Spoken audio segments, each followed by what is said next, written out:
Hello and welcome to FYI Weekly, your official source for the latest news and information from the city of Greensboro. Nonprofit organizations requesting grant funding from the city for the 2018-19 fiscal year have until December 22nd to submit applications to the Community Partners Board.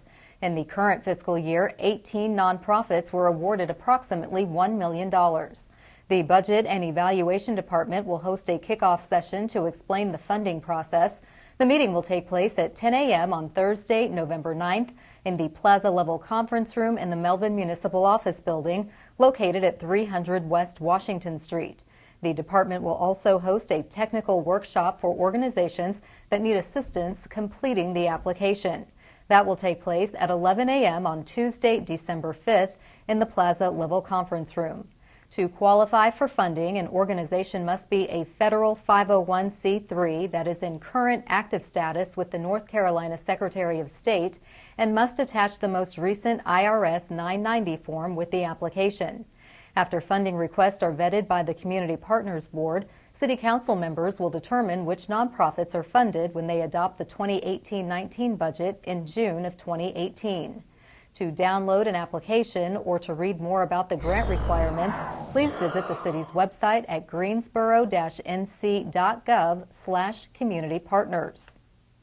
Grant applications for the city's Lead Safe Housing program are now being accepted by the Neighborhood Development Department. Available funds are to be used for lead paint hazard removal from low to moderate income households and to arrange for contractors to perform the work. If you are interested in applying for one of these grants, qualifying factors include if the property, owned or rented, was built before 1978, if children under the age of 6 live on the property, and if the household income falls within the financial guidelines. For more information, call the Neighborhood Development Department at 336-373-2349. Dozens of Lindley Elementary School students and staff finished the city's first art crosswalk with a Tree of Life mural. The project, a partnership between Greensboro's Department of Transportation, or GDOT, the school, and the Neighborhood Association, both beautifies the Elam Avenue and Camden Road intersection and improves pedestrian safety by drawing drivers' attention to the busy walkway near the school. GDOT also improved the intersection with new wheelchair ramps, markings, and an island. The effort was funded through the city's participatory budgeting program. Residents of City Council District 4 voted to spend $6,000 to improve the safety at the intersection. Lindley art teacher Beverly Clary created the design. Lindley fifth graders and staff used stamps specially designed by Clary to add another 100 leaves. GDOT engineer David Ortega, who oversaw the project on behalf of the city, says other neighborhoods have already expressed an interest in creating similar murals. In an effort to help our employees and residents improve their quality of life, the city has partnered with Cone Health for a series of brief and informative videos designed to inspire you to get fit and stay fit. Let's check in with our friends at Cone Health for today's news for your health.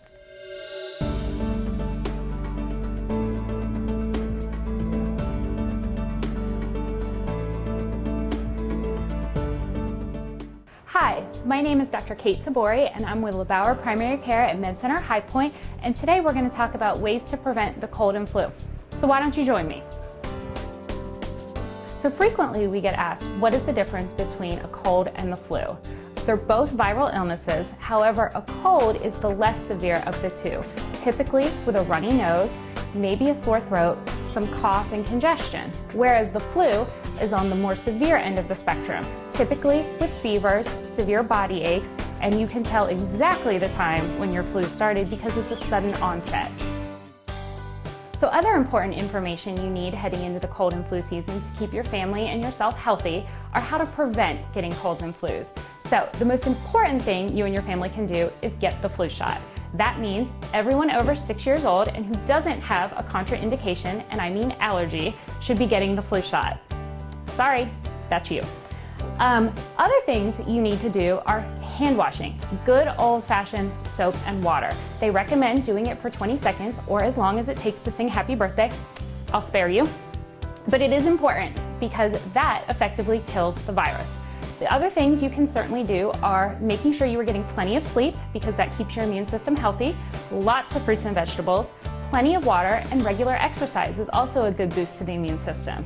Other things you can do are already provided for you in the community. When grocery shopping or shopping at one of the large chains, use one of the hand sanitizers to clean your cart. Because if someone before you and then touches, shops, guess who's going to be the beneficiary of those germs? You are. So, what you need to do, flu shot for everyone, make sure you're getting plenty of sleep, fruits and vegetables, regular exercise, lots of water, wash your hands, and make sure you use those wipes when available. Other thing is, make sure you carry your own pen. You'd be surprised how dirty those things are. A simple way to keep you and your family healthy is how you cover your cough or sneeze. And the old way, where we used our hands, well, that doesn't work out so well. Cough, touch, kind of gross. You've now left those who come behind you susceptible to your germs. So what we recommend and try and teach even our youngest patients is to cover your cough or sneeze like this.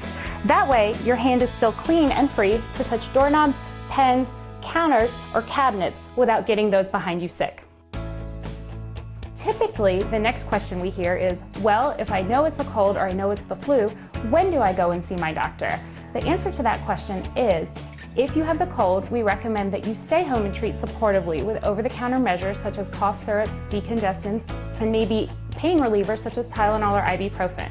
Whereas if it's the flu and you're suffering from high fevers that don't go away with Tylenol or ibuprofen, severe headaches, any shortness of breath or chest pain, we recommend that you call your doctor and schedule an appointment.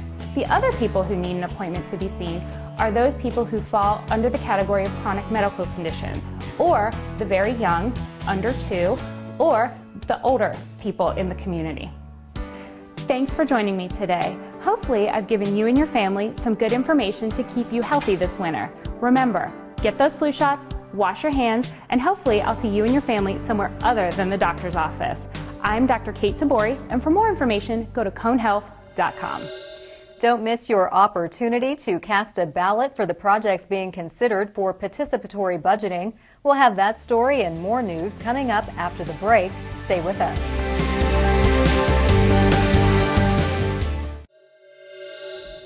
Welcome back to FYI Weekly. It's not too late to cast a vote for Greensboro's participatory budgeting project proposals. Residents ages 14 and older are eligible to participate in the PB process, which will be open until November 17th. PB is a process that allows residents to decide how to spend $500,000 of the city's budget. Each of the city's 5 council districts will be awarded $100,000. Residents can vote at any of the following designated polling locations. There is no need to vote in an assigned city council district. It is important to note the PB voting process is not affiliated with the Greensboro municipal election, in which members of the city council are elected by registered voters. Voting will end at 8:30 p.m. on November 17th. Polls are open at the following convenient locations that include libraries and recreation centers throughout the city. Requests for proposals are being accepted by the city's planning department for the site development of approximately 1.5 acres located at 1322 Bothwell Street. The site, located in the Benbow Park community, contains a nearly 15,000 square foot building, most recently used as an assisted living facility. Deadlines for submitting proposals is 5 p.m. on Friday, November 17th. Visit the city's website to learn more about the property, RFP submission requirements, and the evaluation criteria.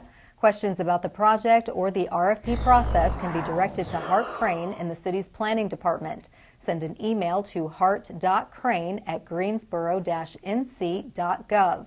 Questions and responses about the projects are available for viewing on the city's website.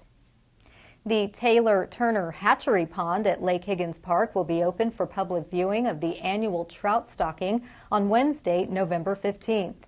The pond will be open for fishing that same day. Anglers must be at least 16 years old and must have a valid North Carolina fishing license, which can be purchased at the marina. The fee is $1 to fish and $4 per pound of fish caught. All fish caught must be weighed and kept. This is not a catch and release fishing opportunity. Lake Higgins Park is located at 4235 Hamburg Mill Road. For more information, call the marina at 336-373-3739 or visit the city's website. In an effort to spotlight and celebrate entrepreneurs, the artists, the community builders, and essentially the next generation of leaders, the City of Greensboro is proud to partner with Action Greensboro to introduce our Made in Greensboro series. This day, we place the spotlight on the talented students enrolled in Dudley High's Advanced Vehicle Technology program.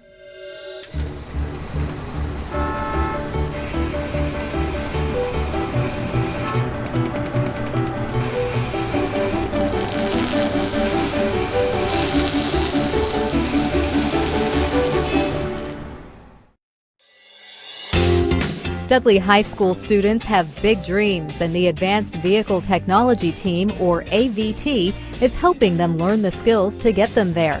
Rick Lewis, the team's advisor, says this is career application, not just a grade on a paper.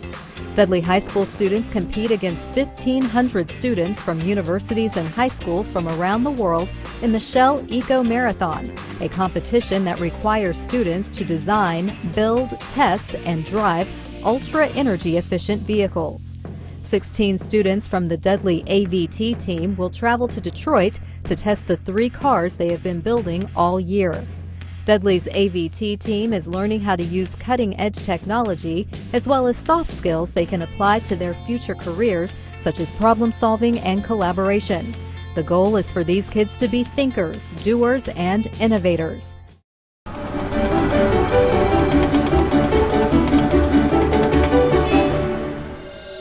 To learn more about Made in Greensboro or to see more images taken by photographers Jerry Walford and Scott Mothersbaugh, visit the Action Greensboro website at madeingso.com. If you prefer the convenience of online bill pay, you'll be able to take advantage of paying more city invoices online. Residents can now go online and click on the tab entitled Pay Your Miscellaneous Invoice. Options for online payments include false alarms, code enforcement violations, monthly parking deck fees, fire violation inspections, landfill charges, and daycare facility fees, just to name a few. If the invoice is issued by the City of Greensboro and reads Miscellaneous Invoice at the top center of the page, then it qualifies for online payments. These invoices can still be paid in person at the Melvin Municipal Office Building on West Washington Street or at the Kitchen Operations Center on South Elm Eugene Street and by mail at P.O. Box 3136, Greensboro, North Carolina 27402. The sky's the limit for people who aspire to have a career in aviation. The city's workforce development team can help. Coming up after the break, we'll tell you all about the Aviation Pathways program. Stay with us.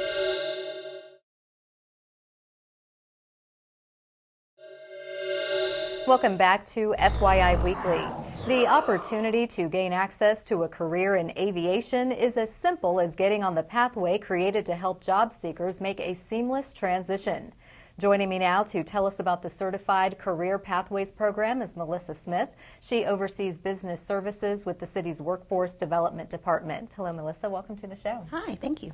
Well, tell me about Certified Career Pathways.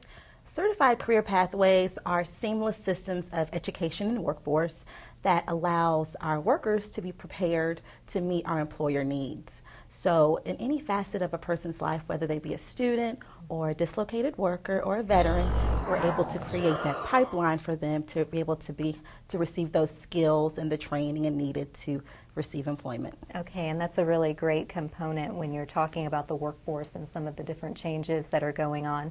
What's involved in completing requirements to becoming a certified career pathway with respect to aviation? So with us, with Guilford County, with our workforce board, that certification consisted of us having to follow a criteria that was offered by the state of North Carolina's commission. It's 8 criteria, but we were able to condense it into 4, which consisted of articulation and coordination. So that's kind of like the meat that talks about the different training and courses that are available. but also the career awareness piece, and also the employer engagement, partner identification, and at the end, just how are we going to evaluate this process and the data that's collected to show that this is an industry that's in demand. And it is very much in demand, and here in Greensboro we have some really great partners. So how does this benefit the employers and the job seekers? With employers, they're able to receive employees that have the soft skills needed to keep their job and maintain it, but they're also equipped with the necessary training and credentialing so they can be successful. With our workforce board and our career center located here in Greensboro, we're able to provide different financial incentives so that that employer is able to grow and be able to sustain their workforce. When it comes to the employees or the job seekers, they're able to receive the necessary training that's needed. A lot of times they may not know the correct route to take, but we're able to prepare them with a facet that has the different on and on ramps so that in any walk of life, they're able to get back on that pathway to receive the training and credentialing and be placed with the job in the process. Okay, so you're not necessarily talking about high school students. You're talking about any age group within our population? Within our population. Okay, so how can individuals or groups partner with you? So partnership is key when it comes to the aviation career pathway. What they can do is they can contact our workforce development board, or they can also come into our career center located off of Meadowview, and we can get them started. Any type of employer that brings value to the area of aviation, we're also looking at different types of resources to prepare those people. So if we're looking at ways to build them to maintain their budgets and whatnot, we're looking for different partners just to make sure we're providing an employee with the whole experience so they're able to live their life. Wonderful. And in addition to that, what are the next steps now that the certification has been obtained? So since we've been certified, the next step is training. So we have all of these partners that we brought together. We were able to get partnerships with GTCC in Forsyth and Guilford County Schools, and with our Chamber of Commerce and Economic Developers, but we're looking to expand that reach. With the pathway, it's been started locally, but it's a regional pathway. So if you were to go to Forsyth County, we're able to have those partnerships there. So right now we're creating training modules to talk about what discussions need to take place if you're not located here, if someone is interested in taking part of the pathway. So we're creating a set of 4 training modules for our educational partners, for our workforce partners and career centers, and for outside resources. And I just also wanted to add that with the aviation career pathway, we work with a consortium of workforce boards. So we have our regional partnership in Asheboro, Davidson County, and then we have Northwest Piedmont in the Kernersville area. They are also certified in pathways as well. So it's not just regionally with aviation. We're now certified with nursing, advanced manufacturing, and will be certified very soon, hopefully, in transportation logistics. So we're very excited that we're able to offer all these different facets to all of our wonderful community members here. Oh, Melissa, that's wonderful, and I see this being something that's going to keep growing, as you've mentioned the consortium, but also all of your pathway options. Yes. So anything from aviation to nursing, all points in between. Yes, ma'am. Well, thank you so much for giving us an overview of what certified career pathways look like and how people can get involved and take advantage of it. I'm sure that it's going to be successful, and I hope you'll come back and keep us updated. Most definitely. Thank you for having us. Thank you. Stay tuned for a little known fact about Greensboro as we tell you something about the city. That's coming up after the break. Welcome back. One way to stay informed about what's happening in the city is by attending or tuning in to city council meetings. The Greensboro City Council meetings are open to the public, but if you can't attend, we broadcast the meetings live right here on GTN. Council meetings take place at 5:30 p.m. on the first and third Tuesdays of the month on Level 2 of the Melvin Municipal Office Building located at 300 West Washington Street. To review the council meeting schedule and agendas, please visit greensboro-nc.gov/council meetings. Here's an opportunity to learn a little something about the city. More than 650 Greensboro residents celebrated Walk to School Day by participating at events at elementary schools throughout October. Walk to School Day encourages kids and parents to improve their overall health by being active and find safe routes for walking and bicycling to class. Walking to school 1 mile each way provides nearly 2/3 of the recommended daily physical activity for a child. And research shows physical activity boosts learning and memory in kids. The Greensboro Department of Transportation, Police, and Safe Kids Guilford County supported events at area schools. The city has been diligently adding new sidewalk and bike lane projects to make walking and biking to school easier. Students and parents participated at Lindley Elementary, Irving Park, Sternberger, and Hampton Elementary.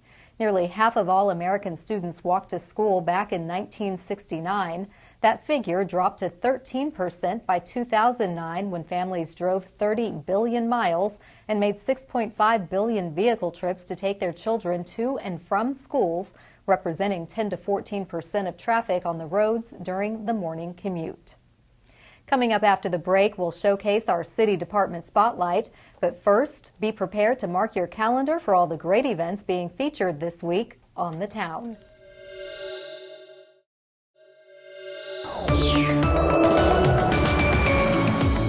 Hey, this is Jody. This Friday, we honor and celebrate Veterans Day and thank the brave servicemen and women who have served and continue to serve our nation. Start off your weekend with a comedy as the Drama Center Children's Theater presents William Shakespeare's The Comedy of Errors. The show starts at 7:30 p.m. on Friday, 2 p.m. and 7:30 p.m. on Saturday, and 2 p.m. on Sunday in the Odell Auditorium on the Greensboro College campus, 815 West Market Street. This children's version is presented by actors aged 8 to 15 and is appropriate for all ages. To order tickets online or for more information, go to thedramacenter.com.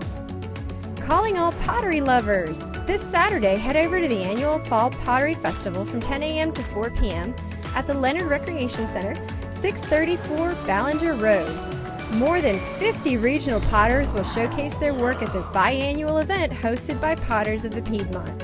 Don't miss it. Log on to pottersofthepiedmont.com for more details. Are you a big Wizard of Oz fan? Come have lunch with Dorothy and the cast in the Carolina Theater Renaissance Room at noon before the Saturday matinees. Then stay for the Community Theater of Greensboro's performance of The Wizard of Oz. Contact the Carolina Theater box office for tickets by phone at 336-333-2605. For more details and a complete list of showtimes, go to carolinatheater.com. The Greensboro's Farmers Curb Market will host their Made for the Holidays event this Sunday from 11 a.m. to 4 p.m. Experience the magic of this crafts and pottery show, a 20-year tradition in Greensboro. There will be free general admission, live seasonal music, food trucks, and over 100 emerging and established artists. Log on to gsofarmersmarket.org for more details. A Veterans Day ceremony will be held on Sunday from 2 to 5 p.m. at the Guilford County Veterans Memorial located at 3905 Nathaniel Green Drive. Check out gcveteransmemorial.org/events for more information. There are many ways you can thank a veteran for his or her service. Invite a veteran or military family to an event happening in town. Many businesses offer free admission for active duty military members and a discount for their family members. Let's all make sure they know how important they are to us. Keep watching FYI Weekly right here on GTN to find out more about events happening on the town. Welcome back. The City of Greensboro has more than 20 departments and several divisions committed to serving you, our residents and visitors. Let's go behind the scenes in our department spotlight. The Budget and Evaluation Department is responsible for preparing the city's annual budget document, preparing the Capital Improvements Program, facilitating the Community Partners funding process, and serving as consultants for organizational productivity efforts and management studies. The department also facilitates participatory budgeting and compiles and maintains the list of user fees. Budget and Evaluation also coordinates the city's participation in the UNC School of Government Benchmark Project, an annual performance measurement project. The current fiscal year budget and manager recommended fiscal year budget is online. Please visit the city's website. On the other side of the break is this week's Way to Go GSO shout out. Stay with us. As we draw to a close, we always want to end on a positive note with our Way to Go GSO shout out. With shovels and 5-gallon buckets in hand, volunteers helped to beautify the Sunset Hills neighborhood, which is this year's Neighborhoods Program grant recipient. Volunteers planted trees in Greenway Park at the corner of West Friendly Avenue and West Greenway Drive North. Tasks involve spreading mulch and watering the trees with the help of a knowledgeable planting supervisor. The Neighborhoods Community Tree Planting Program is sponsored by Greensboro Beautiful and the city's planning department. That concludes this edition of FYI Weekly, but you can easily stay connected to us and the latest city news by linking to us on Facebook, Twitter, YouTube, and Instagram. For all of us here at the City of Greensboro, thanks for watching, and we'll see you next time.